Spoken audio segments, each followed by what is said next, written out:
that till this day never lost its hype even after 12 years, is Shatter Me, which is a dystopian fantasy and was Tarem Murphy's debut novel back in 2011. It starts out with 17-year-old Juliet, who's been locked up for 264 days because she had accidentally killed a kid by touching him when he was crying and she was trying to calm him down. Well, the thing about Juliet that has always made her stick out and also makes her dangerous to the outside world is that her touch inflicts so much pain into someone that it kills them. So she's been in isolation for nearly a year, and the only thing she has in her cell with her is a bed, a pen, and her notebook that she writes every single one of her thoughts in. But because of her powers that not only put her aside from everyone else, but also scared them away from her, she was in a way isolated from other people, even before she got locked up. Because no matter how much she wanted to be friends with the other kids at school, and how nice she was to them, everyone else straight up pretended like she didn't even exist. When the book starts, Juliet is talking about the new roommate that she's about to get, which she's a bit nervous about, being that he'll be the first person she's gonna see in so long. And that's when we're introduced to Adam,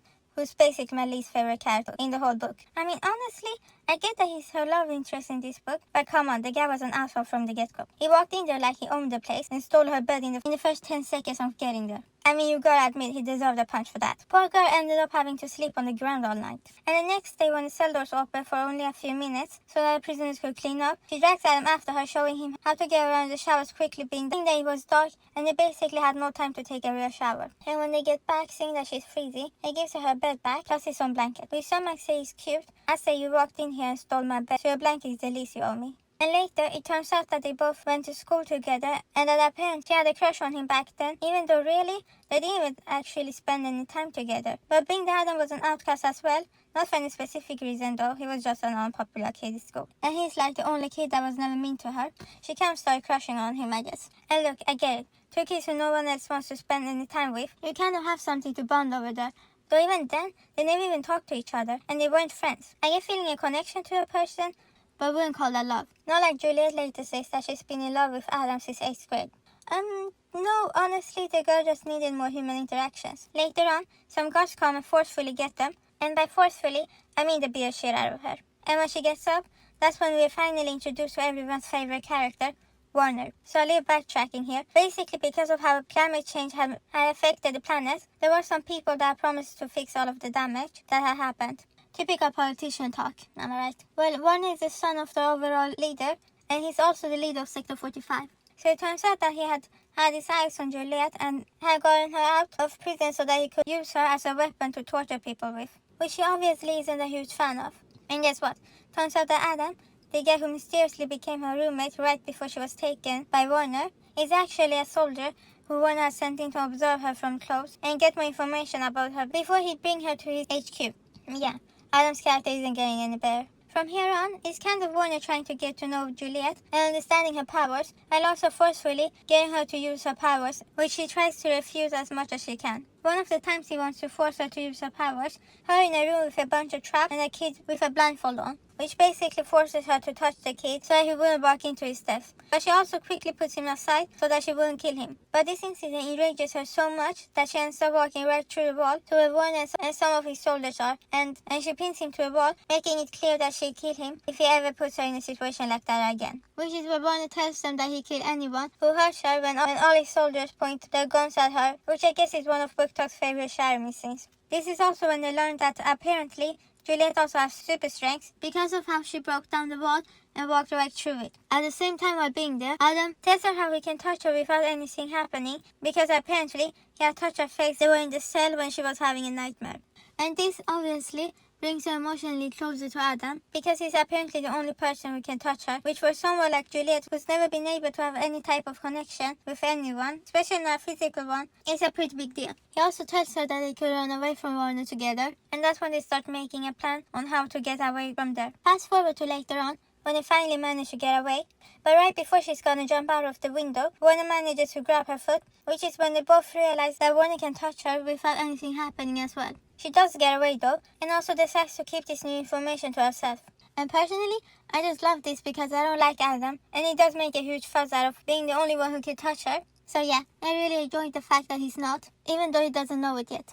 Now, having escaped, they go to Adam's little brother's house, who lives in a foster neighborhood. Where it's a neighborhood, but instead of there being a building with different rooms that they share, they get their own little house with a caretaker that comes by with food. But other than that, they're basically kind of taking care of themselves. And this is where Adam and Juliet end up taking refuge for the time being.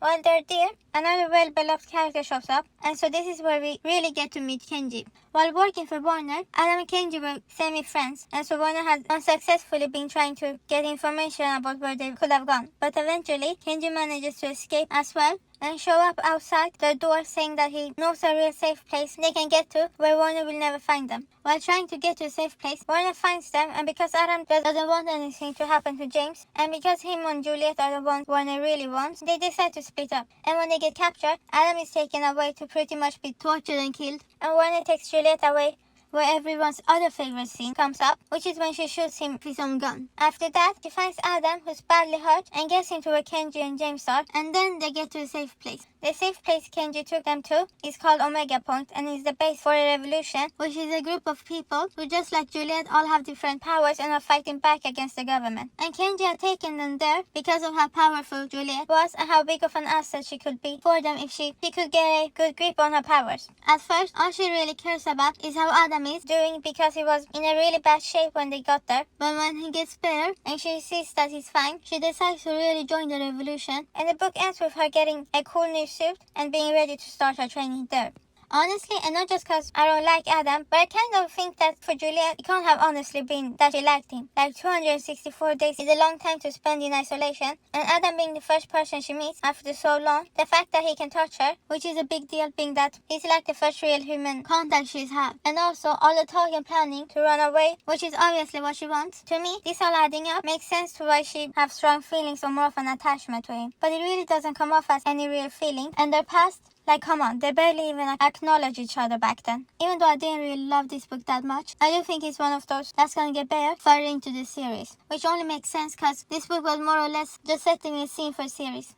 And I decided to make Shatter Me and Destroy Me into one video. So Destroy Me is the novella that comes after Shatter Me, and a lot of people say that you don't need to read the novellas in the series, but I think that they do add to the story and definitely should be read. Destroy Me plays out in Warner's point of view, and it starts out from after he got shot. This book does give a good insight in Warner's mind, and also kind of shows that some of the things that he did in Shatter Me, like putting Juliet in that room with the kid, was actually a simulation, and that no one was actually in danger. Also, that one of his soldiers he had killed was actually not really because he was a traitor, but because he was abusive to his family, whom Warner also tried to help after that, but his asshole of a dad, whom I showed up to clean up Warner's mess, also had them killed. Something else that becomes very clear in this book is how lonely Warner truly is. I mean, he really thought that Juliet liked him and enjoyed the time she was there. Like, it's honestly kind of sad though. And my favorite part of the whole book was by the end, when he kind of became friends with a stray dog that he found. Honestly, Warner's point of view was pretty nice to read because it gave a better understanding of the story and what was really going through his head when he did the things that he did. The book also ends right when Warner spots Juliet, where he's secretly playing with the dog so that none of his soldiers can see. And right when he sees her, she disappears, which kinda leaves you to wonder if she was really even there to begin with or if he was just imagining her. And I've gotta say, the novella was definitely worth reading, and I recommend not to skip it, being that a lot of people usually skip over novellas in books. So that was the end of this video, and I hope to see you all next time.